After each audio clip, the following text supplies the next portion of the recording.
Hello বন্ধুরা, good morning সকলকে। বনিরা চ্যানেলে নতুন একটি ব্লগে তোমাদেরকে আরও একবার স্বাগত। তোমরা সবাই কেমন আছো বন্ধুরা? আশা করছি তোমরা সবাই খুব খুব ভালো আছো, আমিও ভালো আছি। তো সকালেই দেখো অ্যান্টাসিড ওষুধ খেয়ে নিলাম, দিয়ে একদম সকালে ফ্রেশ হয়ে নিয়েছি। তো সকালে একদম লাল চা শুরু করে দিয়েছি খেতে। তো মা আর কি সকালে লাল চা বানিয়ে দিল, লাল চা সাথে হচ্ছে সুগার ফ্রি বিস্কিট। তো আমি এখন মানে সকালে সুগার ফ্রি বিস্কিটটাই খাই আর কি। আর লাল চা তো রেগুলার এমনিতেও আগেও খেতাম। তো দেখো সকালে একদম উঠেই চা দিয়ে শুরু করলাম আজকের নতুন ভিডিওটা। তো তোমরা সবাই পুরো ভিডিওটা বন্ধুরা দেখতে থেকো, আশা করছি তোমাদের খুব ভালো লাগবে। আর যদি তোমাদের ভালো লেগে থাকে অবশ্যই একটা লাইক করে দিও। তো তোমাদের লাইক আর আমাকে অনেকটা মোটিভেট করবে। আর অবশ্যই কিন্তু সাবস্ক্রাইব করতে ভুলো না। তোমাদের একটি লাইক আর একটি সাবস্ক্রাইব আমাকে পরবর্তী ভিডিও তৈরি করতে, মানে নতুন ভিডিও তৈরি করতে আমাকে অনেকটা মোটিভেট করে। তো দেখো তোমরা সবাই কিন্তু চা খেয়েছো কিনা আমাকে জানিও সকালে। তো দেখো আজকে আমি একটু টুকটাক মানে কাজ লেগেছি, টুকটাক বলতে মানে একেবারেই তো কিছু করছি না, একবারে মানে পুরো মানে বলতে গেলে পুরো বেড রেস্ট, কোনো কিছুই কাজ করছি না। টোটালি মানে মা সব কাজ করছে। তো আজকে মাকে সকালে উঠেই বললাম যে মা আমার প্রচণ্ড বোর লাগছে, আর কিছু কাজ না করতে পেরে আমার নিজেরও একটা অস্বস্তি লাগছে। তো আজকে আমি দুটো বেডরুমেরই মানে বিছানাগুলো একটু গুছিয়ে দেবো। তো মা অনেক অনেক কষ্টে মাকে রাজি করালাম, দিয়ে একটু বেডশিটগুলো আর কি গুছিয়ে দিলাম, একটু ঝেড়ে আর কি গুছিয়ে দিলাম। তো দুটো রুমেই করেছি। তো এই বেডশিটের মানে এই রুমের বেডশিটটা আর কি মা কিছুদিন আগেই চেঞ্জ করে দিয়েছে। তো আমি আর নতুন করে চেঞ্জ করলাম না, তো ওটাই মানে ভালো করে ঝেড়ে আর কি আবার ভালো করে মিলে দিলাম। আর ওই বেডরুমটা, আর বন্ধুরা দেখো সকাল থেকে কতটা রোদ উঠেছে, মানে প্রচণ্ড রোদ, সাংঘাতিক রোদ উঠেছে। আর এখন তো প্রচণ্ড গরম। তো বন্ধুরা তোমরা সকলে সবাই এই গরমে কিন্তু খুব ভালোভাবে থেকো, যতটা পারো ঘরের মধ্যে থেকো, মানে প্রচুর গরম। আমার মেয়ের তো এখন একদম মর্নিং মানে খুব সকালে স্কুল হচ্ছে, মানে একদম 6:30টার মধ্যে স্কুলে পৌঁছাতে হবে এরকমটা, মানে ভীষণ তাড়াতাড়ি 6:10-15-র মধ্যে চলে যায় স্কুলে। তো দেখো মেয়ে টেডিগুলো দিয়েও আমি একটু সাজিয়ে দেবো আর কি, মেয়েগুলোকে নিয়ে রাত্রে ঘুমায়। তো আজকে সারাটা দিন মানে আজকে নয় মানে রেগুলার প্রত্যেকটা দিনে আমার প্রচণ্ড বোর লাগে, মানে কোনো কিছুই কাজ করতে পারি না। আর এমনিতেই আমি ধরো কাজ করি বাড়িতে, টোটাল কাজটাই আমি করি সেখানে আমি পুরোটাই মানে বসে থাকা অবস্থায়। তো সেখানে কতটা বোর লাগবে বুঝতেই পারছো। মানে মাকে অনেক কষ্টে রাজি করি আর কি কাজ দুটো করছি। তাই বললাম আমি দুটো রুমেরই বেডশিট চেঞ্জ করে দেবো, বেডশিট মানে বিছানাগুলো ছেড়ে দেবো। তো দিয়ে মানে একটু আর কি গোছাগুছি করে দেবো। আর মাও তো সারাদিন করছে, এবার মায়েরও প্রচণ্ড চাপ হয়ে যাচ্ছে, প্রেশার হয়ে যাচ্ছে না। তো আমার নিজেরও খারাপ লাগছে, কিন্তু কিছু করার নেই। মা বলছে কি এখন 1 মাসেই রেস্টটাই মানে সব থেকে মানে মেন আর কি। এই 1 মাস রেস্ট করলে মানে সারা জীবনটাই কোনো সমস্যা হবে না, মানে পরে ভোগান্তি হবে না। তো মাও সেটাই বলছে যে আমি চলে গেলে তো তোকে করতেই হবে। তো যাই হোক ওই ভেবেই আর কি আমি বেশি কিছু করছি না, মানে প্রেশার নিয়ে কোনো কাজই আমি করিনি, কোনো কিছুই করিনি, না রান্না বান্না না ঘরের কাজ, কোনো কিচ্ছু না। আর ইভেন আমার বসে থাকতে গেলেই বেশি কষ্ট হচ্ছে।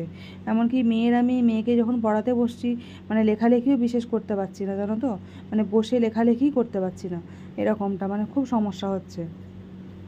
জানি না বসে থাকতে কবে ফ্রিভাবে বসে থাকতে পারবো, এটাই মানে ভাবছি। তো দেখো তোমাদের সাথে কথা বলতে বলতে ওই মানে বেডশিট গুছিয়ে পুরো ওই রুম গুছিয়ে চলে এলাম এই রুমে। তো এখন জানো তো বন্ধুরা আমি এই রুমটাতেই শুই, কেননা আমি এই রুমটায় পুরো একা শুই, মানে দিনের বেলাতেও তাই আবার রাত্রেও তাই।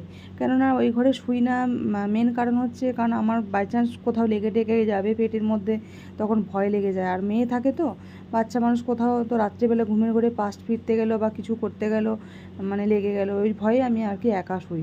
তো এখন মেয়ে, আমার মা আর বাবা হচ্ছে ওই রুমে শুই, আর আমি এই ঘরটায় পুরো একা শুই। তো এইভাবে এখন চলছে, 1 মাস পুরোপুরি না যাওয়া পর্যন্ত আমি কিছুই করব না। আজকে হচ্ছে সবেমাত্র 14 দিন হলো। তো 14 দিন মানে বাইরেটা হয়তো পেটের মানে সেলাই টেলাই সব শুকিয়ে গেছে, কিন্তু ভিতর তো পুরো এখন মানে কাঁচা ধরো। তো ওই জন্য আর কি মানে আমি বিশেষ কিচ্ছুই করছি না, কোনো রিস্ক নিচ্ছিই না। আর ডাক্তারবাবু বলেছেন যে একদম মানে প্রেশার যেন কোনো কিছু না পড়ে। তো যাই হোক সাবধানেই আছি অনেকটাই, মা যেহেতু আছে। তো মা থাকা মানে তো বুঝতেই পারছো তোমরা সবাই কীরকমভাবে থাকা হয়। যাই হোক, তো দেখো এই বেডরুম পুরো গোছানো হয়ে গেল। তো তো মা দেখছি একদম মেশিনে, মানে মেশিনটা আমিই চালিয়ে দিয়েছিলাম। তো মানে মেশিনে সমস্ত জামা কাপড় কাচা হয়ে গিয়ে মা পুরো শুকোতে দিয়ে দিয়েছে ব্যালকনিতে।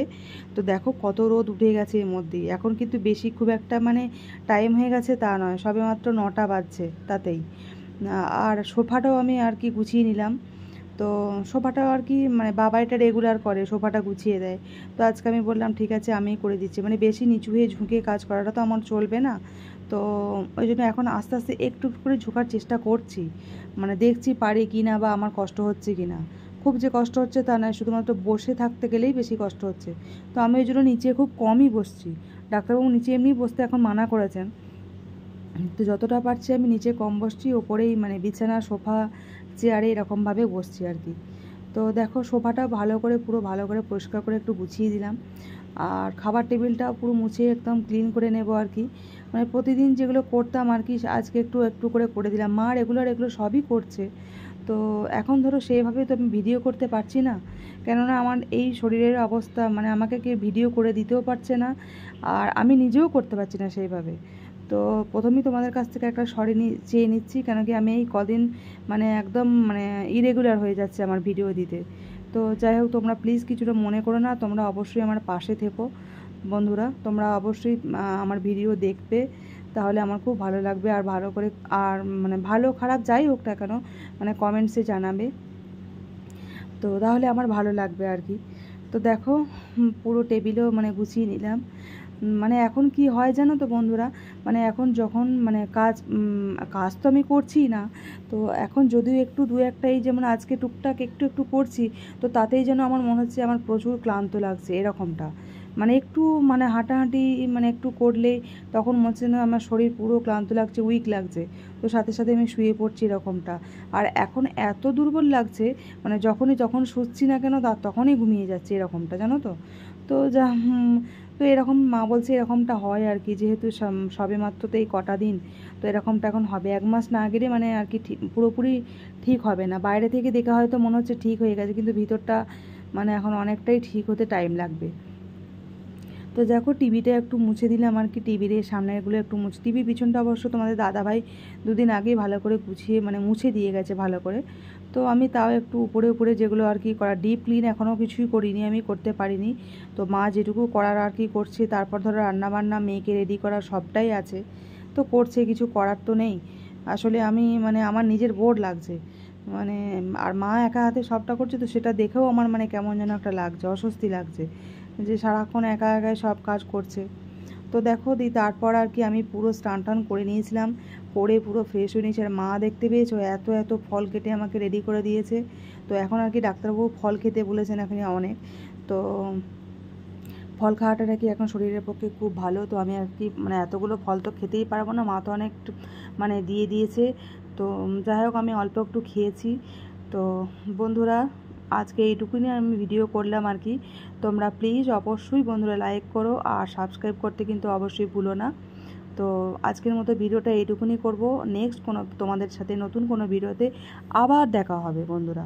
তো চলো আজকের মতো এইটুকুনি, টাটা বাই বাই। আর আমারও ফল খাওয়া প্রায় শেষ, আমি একদমই বেশি খাইনি, অল্প একটু খেয়েছি, কারণ বেশি বেশি খেতে পারছিই না। তো বন্ধুরা তোমাদের সাথে আমি একটা মানে ভিডিও শেয়ার করবো, যেটাতে আর কি আমার মানে পুরো কি কি খাবার খাওয়া উচিত। চলো আজকের মতো টাটা বাই বাই।